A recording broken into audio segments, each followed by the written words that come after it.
Hello and welcome back to my RC channel. I'm AndyRC and today's video is going to be a mashup of a few different things because I've got some things to talk about, but mainly it's going to be about these guys. These are the Menace RC Pagoda Antennas, and they have been doing the rounds lately. They're becoming a popular antenna in general, and they work differently to a cloverleaf antenna. So I got a Aomway cloverleaf antenna here, and they are a printed circuit board. So they are open source, so Menace RC have gone and had these produced.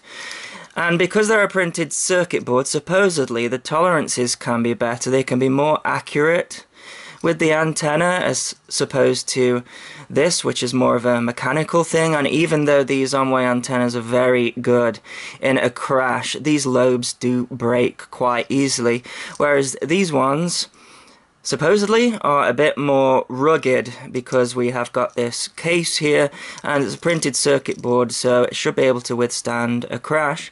We've also got this nice semi-rigid coax here, and also a SMA connector on here as well. So I'll be sticking this on a model and this on my Fat Shark goggles, and I'm going to do a very unscientific test. Now, there's loads of tests of these things out there, but for me, I just want to get up and fly it and compare it to my daily driver, which is this guy.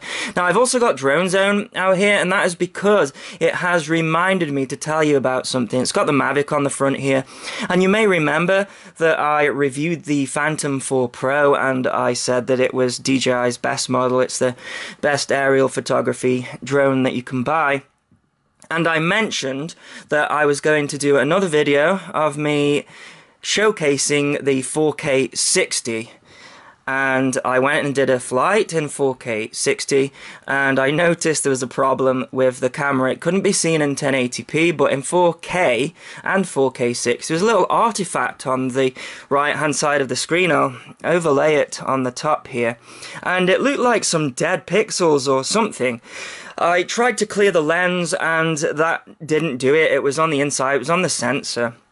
So I thought, great. Well, anyways, I thought I'll contact DJI, and I know a lot of people have had issues with DJI customer service, but I contacted them. They said, sure, show us the video.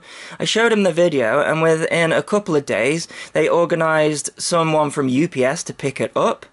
And then a couple of days later, they emailed me back and said, yeah, there's a problem with the camera. We're going to fix it for free. It'll be back with you tomorrow. So I have to say that the service was pretty good there. I was quite surprised because I know a lot of people say DJI customer service is terrible. I was really worried getting involved with them. I considered taking the thing apart, but you shouldn't really do that because the Phantom 4 and the Phantom 4 Pro, they're very finely built, and really it's only DJI that is to take them apart and figure out what's going on with them. But yeah, I have to say I was pretty impressed as well because DJI does not have a UK base, so I had to go off to the Netherlands. So it's only been gone a week and it should be turning up tomorrow, so then I'll be able to see whether it is okay or not.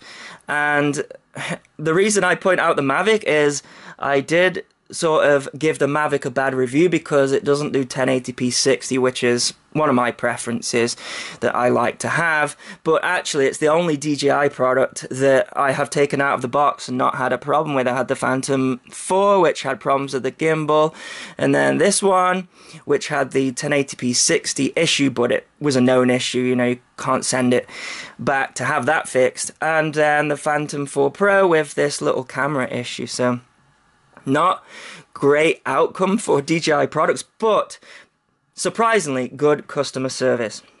So another thing that I have received is this guy. This is the Aomway goggle set, and it is competing, I guess, with the Fat Shark Dominator V3, so looking forward to checking this out. But I got some other reviews to do before I do that, but look out for the review of this.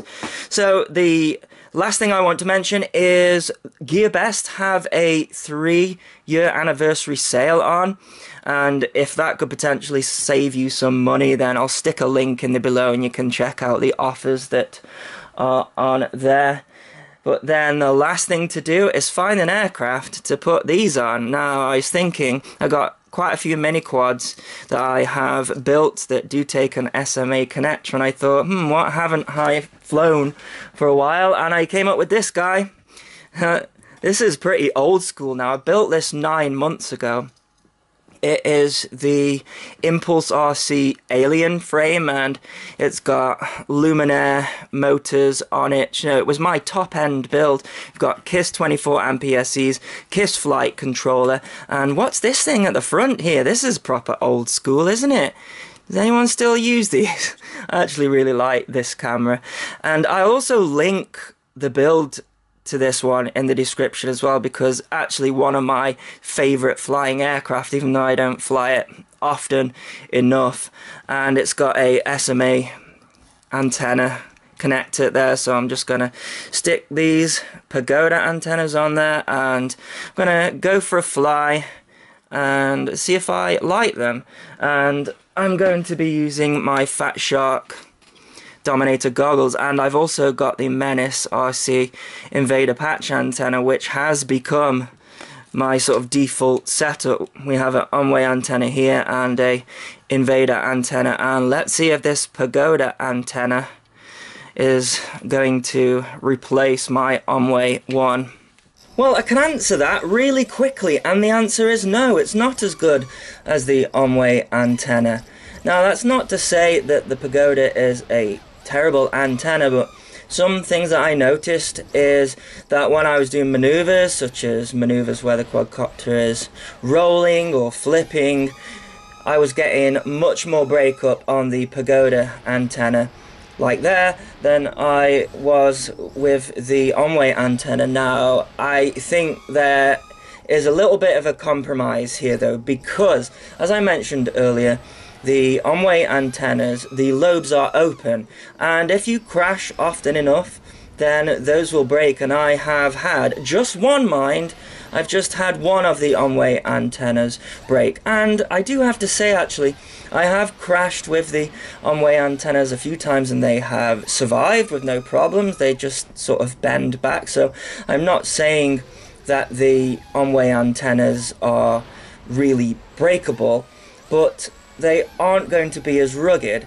as these Pagoda antennas with the case on, or maybe even a cloverleaf antenna that has got a case on. However, I do think I am still going to stick with the Aomway antennas, and the reason for that is the majority of the time I have this big open space and I'm not at a huge amount of risk of crashing. It's only usually when I have a bad tune or when I'm doing maidens and stuff that I crash, but this model I have been flying for a long time and I know it pretty well. By the way, isn't this on-screen display really cool? It's the KISS on-screen display, and I probably need to update that. But in short, I am not going to be swapping the Pagoda antenna for the Aomway. I think I'm going to stick with the Aomway. I think after trying all of the other antennas, even the TBS Triumph, I think the Aomway antenna still gives the best reception. So, me personally, I'm going to stick with it. I've got quite a few of them. If I break one, they're pretty cheap, I can swap it out.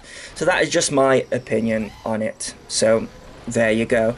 Anyways, what I'm going to do is I'm going to reset this flight because I had a lot of fun flying this model. I'm going to give you the GoPro footage, and as I say, I'll put links for the build of this model and also where to get these Pagoda antennas, because if you do want a sort of crash-proof antenna that does work, I mean, you can see I'm not having a problem here, and usually when we watch the flights back, we look at the GoPro footage or the HD footage anyway, so I'm not saying it was unflyable, it's just it's a little bit annoying now when it's breaking up when I'm flying upside down, etc.